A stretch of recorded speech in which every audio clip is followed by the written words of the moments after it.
여러분 안녕하세요. 3월 8일은 국제 여성의 날이었습니다. 자, 그래서 캐나다에 제가 처음에 왔을 때 여자들을 보고 참 많이 놀랐어요. 글쎄 저의 세대에 길러진 분들은 대부분 그럴 거예요. 여자들은 결혼해서 아이 낳고 살림하면서 남편이 벌어다 주는 돈으로 이렇게 알콩달콩 사는 게 행복이다. 자, 이런 기준으로 해서 컸습니다. 자, 근데 제가 막상 시집을 가려고 보니까 그때 당시에는 그렇지 않았죠. 그래서 지금 주위에서 친구들을 보게 되면 거의 다 일을 하고 있습니다. 자, 그렇지만 제가 어떻게 보면 저 같은 경우는 굉장히 여자는 남자 뒤에 있는 거다라고 생각을 하는 사회에 살았었기 때문에 그런 제너레이션에 살았기 때문에 제가 캐나다에 왔을 때는 조금 놀랬죠. 자, 우선 처음에 왔을 때 하숙집 아줌마를 보게 되죠. 자, 하숙집 아줌마는 살림만 하시는 분입니다. 아이들이 넷이 있었어요. 남편분은 직장에 다니셨고요. 자, 근데 직장을 다니면서 아이들을 학교에 데려다 준다든가 이거는 아빠 목이에요. 그렇죠? 자, 쇼핑을 갑니다. 쇼핑을 가면 아저씨는 카트를 끌고요. 아줌마는 물건을 담습니다. 자, 그리고 그 쇼핑 카트를 밀어가지고 차에다가 실는 거는 아저씨의 역할이에요. 자, 집에 왔을 때 아줌마는 그냥 들어와서 소파에 앉아 계십니다. 자, 그러면은 아저씨가 쇼핑백을 다 들고 냉장고에 넣을 건 넣고 뭐 이런 거를 다 아저씨가 하십니다. 자, 그래서 저는 조금 놀랐어요. 20 몇 년 전인데 아줌마가 그러시더라고요. 자, 그래서 캐나다는 참 여자들 대단하구나. 그죠?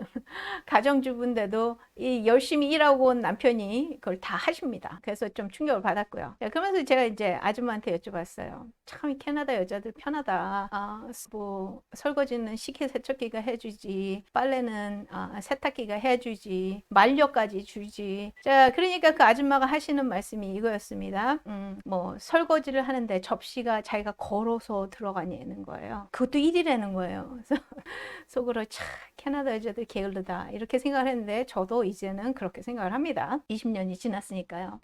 자, 그리고 또 참 이 여자 참 대단하다 한 여자는 어떤 여자가 있었냐면 제가 아이를 낳고 저는 수술을 해서 아이를 낳았습니다. 옆에 백인 여자가 누워 있어요. 자, 근데 저는 아파서 아무것도 못 먹고 낑낑대고 있었습니다.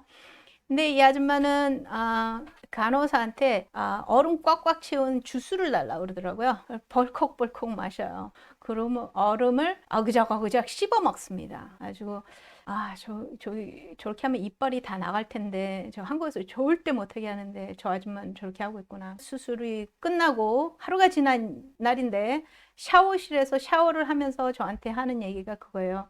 야, 너도 저기 가가지고 찬물로 샤워를 싹 하래. 그러면 시원하대요. 그래서 한국 사람들은 절대 그렇게 안 한다고. 집에 와서도 한 2주일 샤워 안 했습니다. 자, 이렇게 돼 있어요. 대단해요. 그리고 이게 백인이라서 체질이 틀린 건지 그건 제가 잘 모르겠습니다. 왜 그런지는. 그리고 아이를 낳고 일주일도 안 된 아기 엄마들이 조깅을 나가는 여자들이 있어요. 참 대단하다. 저 여자들은 이게 몸 자체가 다른 건지 모르겠습니다. 자, 근데 캐나다 같은 경우는 그렇습니다. 남자분들이 솔직하게 결혼을 잘 안 하려고 해요. 동거는 많이 합니다. 동거를 하고 집도 사고 아이도 낳고 근데 결혼을 안 해요. 이상하게 이혼을 하면 남자들이 쪽박을 찬다라고 생각을 하는 것 같아요.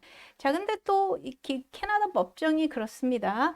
이혼을 했을 때 약자의 편을 들어줍니다. 이거는 대부분들이 가정에서 살림을 한 여자분들 같은 경우는 여자분들한테 그 생활비 줘야 되고요. 그리고 아이 양육비 줘야 되고요. 그래서 남자분의 생활은 진짜로 그 어려워지는 거죠. 본인이 그냥 집에서 쫓겨난다고 생각을 하시면 돼요. 그래서 의외로 이혼을 두려워하는 경향이 있습니다. 근데 이거는 제가 주위에 봤을 때 남자만 그런 건 아니고요.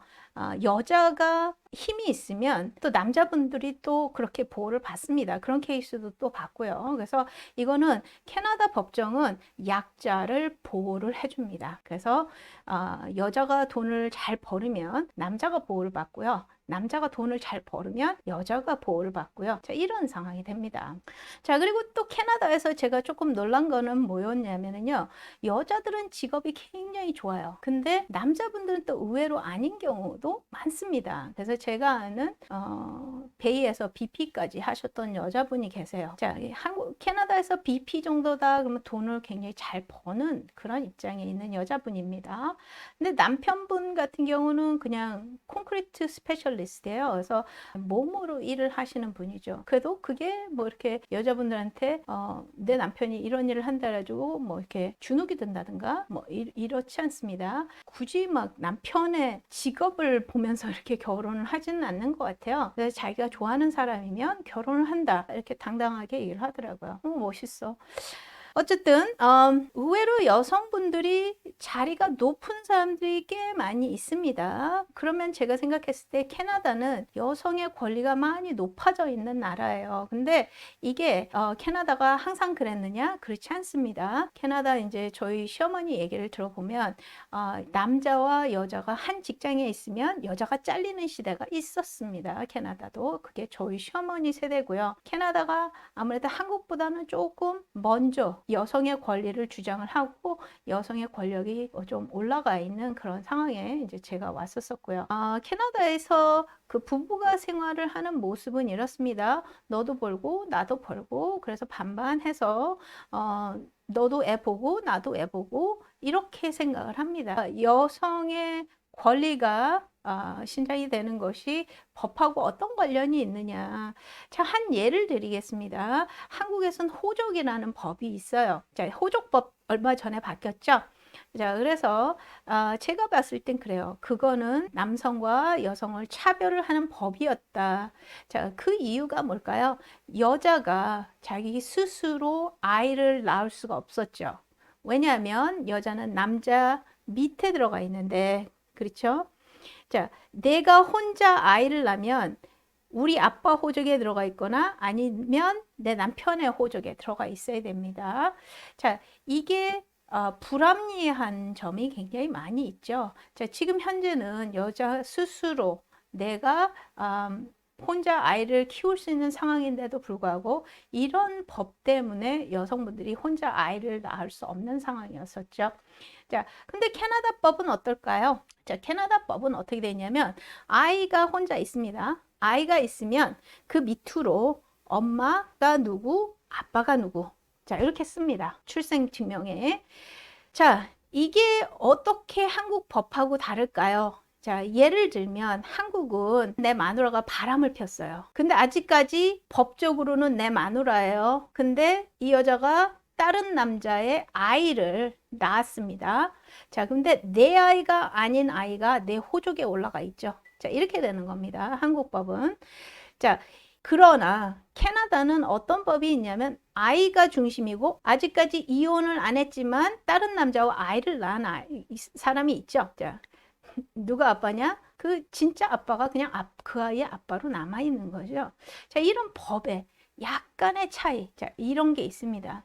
어느 것이 더 좋을까요? 자, 그거는 여러분들이 생각하시기 나름이고요. 글쎄, 제가 생각하기엔 그래요. 아이의 입장에서 누가 엄마고 누가 아빠고 이게 확실하게 너가 태어났을 때 누구였다라는 게 증명이 되는 게 그게 가장 좋은 게 아닐까. 전 그렇게 생각을 합니다.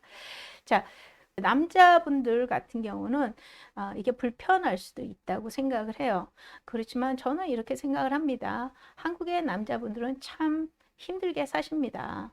왜냐하면 한국에 계신 남자분들은 내가 내 처자식을 먹여야 된다는 이런 부담감이 굉장히 많이 큰 것 같아요. 근데 그런 거를 어느 정도 내려놓고 그래, 너도 돈 벌어. 네 목숨은 네가 책임져. 할 수 있고 그게 법이 보장을 해줄 수 있고 사회가 여성의 일터를 보장을 해줄 수 있고 그러면 남성분들한테도 그 부담감을 덜어주는 거라고 생각을 해요.